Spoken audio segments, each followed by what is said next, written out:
osoo itti hin heerumin dura dhiira biraa waliin wal qunnamtii saalaa gooteetti yoo ta'e kan abbaa manaa kee wajjin waliin madaalchisin maaliif jireenyi kee isa durii sanirraa adda waan ta'eef akkasumas isa duraan isa wajjin wal hin madaalu waan ta'eef. Ulfaataadha farda gulufiin beeknee sakaalaan haalangeedha leenjisu maalaa godhu jaalali sisinnoofnaan ulfaataadha sossobiin hin deebisu. Nagaa sinirraan fannee akkam jirtan hordoftoota Ramee Online nagaa keessanii viidiyoo har'aa kana keessatti wantoota dhiirri tokko dubartii irraa barbaadu qabannee isin dhiyaanneerra maarree dubartiin jaalalli yookiin abbaa manaa qabdan wantoota armaan gaditti isin dhiyeessinu kana qabaachuu qabdanii hamma xumura viidiyoo keenyaatti immoo nu faana turaacha like share gochuun akkasuma chaanala keenyaaf haaraa kan taatan immoo subscribe gochuudhaan nutti dabalama.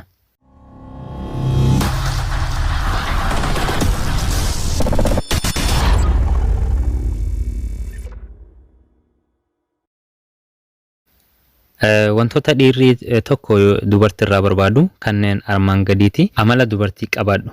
Utaalcha xiqqeessi naannoo jiraatutti yookiin ganda jiraattu keessatti dubartii kabaja qabdu ta'i. Yeroo nyaattu, yeroo deemtu, yeroo haasoftu, yeroo deemtu suuta sirnaan yoo ati tirattu dhiirri ni jaallata yookiin dhiirri kamiyyuu dubartii suuta jettee deemtu yookiin suuta jettee ejjettu qalbii isaa hawwachuu yookiin hatuu dandeessi. Ati yeroo haasoftuu fi kofaltuu ijji nama hundaa akka sirrabu dhiirri hin jaalatu. Jaalala nama qabaadhu. Namaaf jaalala dubartiin qabdu dhiirri ni jaallata yookiin dhiira hundatti ni tola. Isa qofa osoo hin taane maatii isaa, fira isaa fi ollaa isaaf kabaja qabaadhu. Maal qabda jettee gaaf tokkoyyuu akka isa hin gaafanne waan kana gonkuma dhiirri dhaga'u hin fedhu maallaqaaf na jaallatti siin jechuu waan danda'uuf. Gedduu keessan lamaanittis shakkii uumuu danda'a. Badaan si shakkee ni kakaataa ati otoo gargar baanee ani fedhe kooti sin barbaadu amman si shakkoo maa gargar hin baane mamiidhaan jiraachuun keessi koo hin feene. Yeroo wal fuutan galgala yeroo inni manatti galu waan ho'aa harkatti qabattee balbala irratti eegus qabda. Yeroo bunaa immoo waan qabbanaas yoo qabaatte isaaf qopheessuu qabda. Waan qabbanaa yoo dhabde wanna biroo waan dhugamu bishaan qabbanaas ta'u qabatteeni simachuun qabda jechuudha. Oromoonis yeroo mammaaku dhiiraa fi adurreen waan howwaa jaallatu jedhee wanni mammaakuuf waa malee miti. Kanaafiyyuu wanna howwaadhaan simachuun baay'ee barbaachisaadha jechuudha dhiira tokko. Isa qofa waan howwaadhaan simachuu osoo hin taane mana keetis howwisuun sirra jiraata jechuudha. Mana qorrisiisuun sirra hin jiraatu akkasitti beekuun barbaachisaadha. Yeroo abbaan manaa kee hojiirraa galu yeroo simattutti yoo xiqqaatte yeroo 2-3 isa dhungachuun sirra jiraata. Sababa kamiifiyyuu sagalee kee ol kaastee itti hin iyyin dadhabbina isaa hiriyaa kees ta'e maatii keetitti hin himini. Dhiirota kamiinuu yookiin abbaa manaa kee yookiin jaalallee kee dhiirota kam wajjiinuu isa wal hin dorgomsiisin yookiin wal hin madaalchisin. Jireenya dhiirota biraa hin beektu waan ta'eef.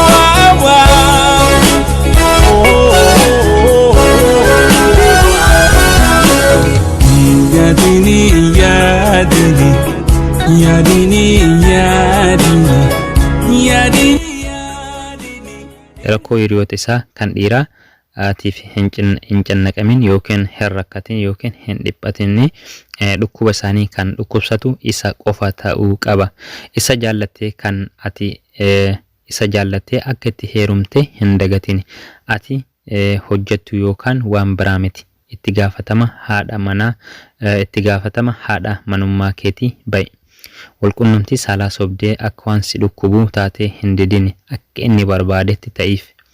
Osoo itti hin heerumin dura dhiira biraa waliin walqunnamtii saalaa gooteetti yoo ta'e kan abbaa manaa kee wajjin wal hin madaalchisin.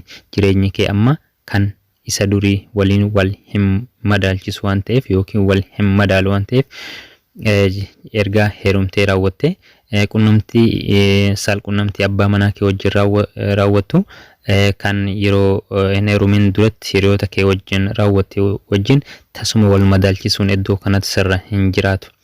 hiriyoota isaa duratti deebii itti hin deebisini yoo inni hiriyoota isaa duratti yoo sitti dubbate iyyuu dubbicha sirriitti itti yaadi.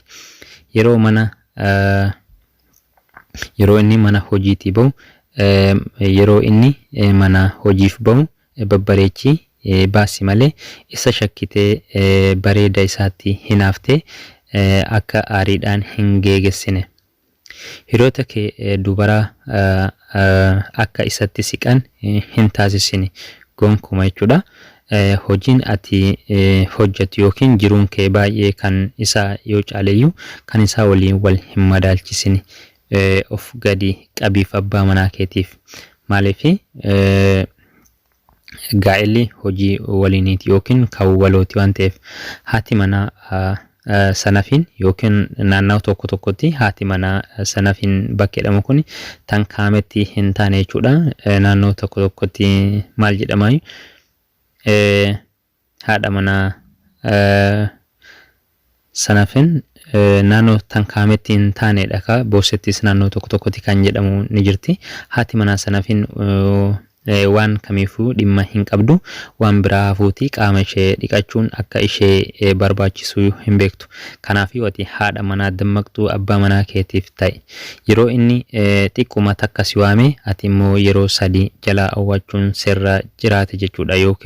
Yookaan yeroo hedduu jalaa awwaatte qalbii abbaa manaa keetii keessatti jaalala uumaati deemta. Yeroo inni si waamu yookiin hoo yookiin uu jechuu osoo hin taane ookoo jedhiitii jalaa uwwaadhu. Yeroo gabaa yookiin suuqii deemtu surree tiishartii boodii paantii fi kan kana fakkaatan bitii galiiniif yeroo isa wajjin deemtus ta'ee kophaa kee deemtu dhiira biraa hin ilaalini. Fuula dhiira biraa ilaaluun kee itti hin tolu. Yeroo hunda kolfiif malee jalaa hin aarini. Nyaata kee irraa gammachuu kee waan fedhuuf abbaan manaa kee yeroo kamiyyuu fuula gammachuu ta'een abbaa kee manaa keetitti dhiyaadhu.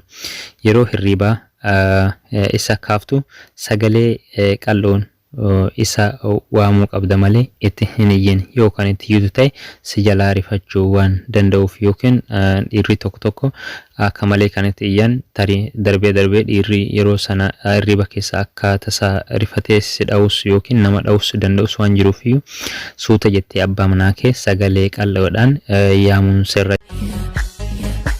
Koya shunge, me chim chim gona. Koya shunge, me chim chim gona. Koya shunge, me chim chim gona. Ya waya ko fulye, ya waya ke tala ya sahiti tatarare. Sammuu kee meeshaalee garaa garaatiin hin adoochin. Waanuma kosara waanuma garaa garaa fakkeenyaaf wantoota artifishaalii garaa garaa galgalaaf ganama ofii hin dhiphisin.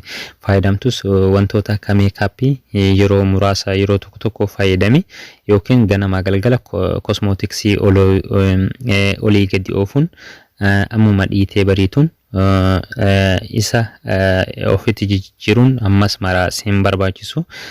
Kana yeroo isinin jedhu hin fayyadamina jechuu osoo hin taane yeroo itti fayyadamtus akka malee ofitti hamma silaa fayyadamuu qabdu ol fayyadamte bareedumaaf osoo jettu akka gara biraatti sin geessu. Ottu ardaa ansi araade fooliin fuula kee fuula koorraa wal agarree walirra baana agarraa.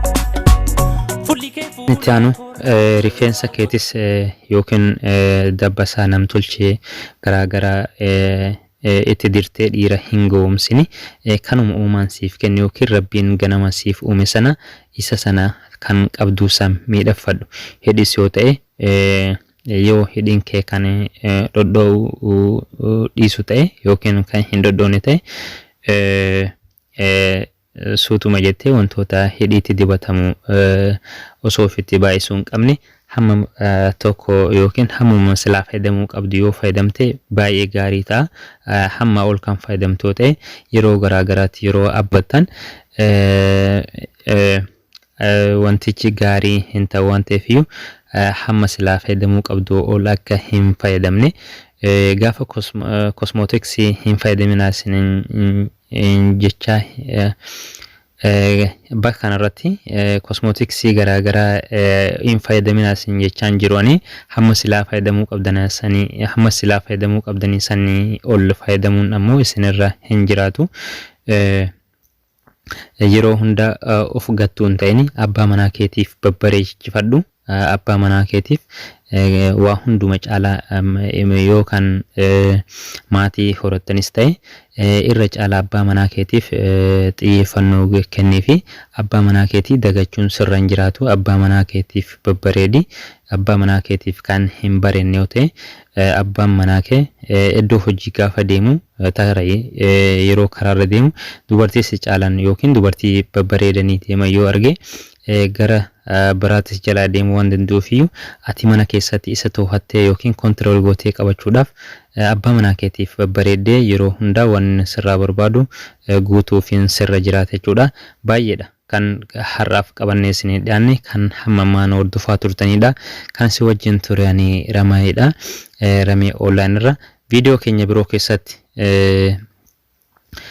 wantoota jaalalaa fi jaalalaan wal qabatan hedduu isiniif dhiyeessuudhaaf waan karoora qabnuufiyyuu chaanala keenyaaf haaraa kan taatan subscribe gochuudhaan nutti dabalama. Akkasuma viidiyoo keenyas like share gochuun yoo isinitti tole share yoo nu gootan isiniif gaariidha. Hamma viidiyoo birootii walitti deemnutti immoo har'aaf nagaatti isiniin jenneerra nagaan nu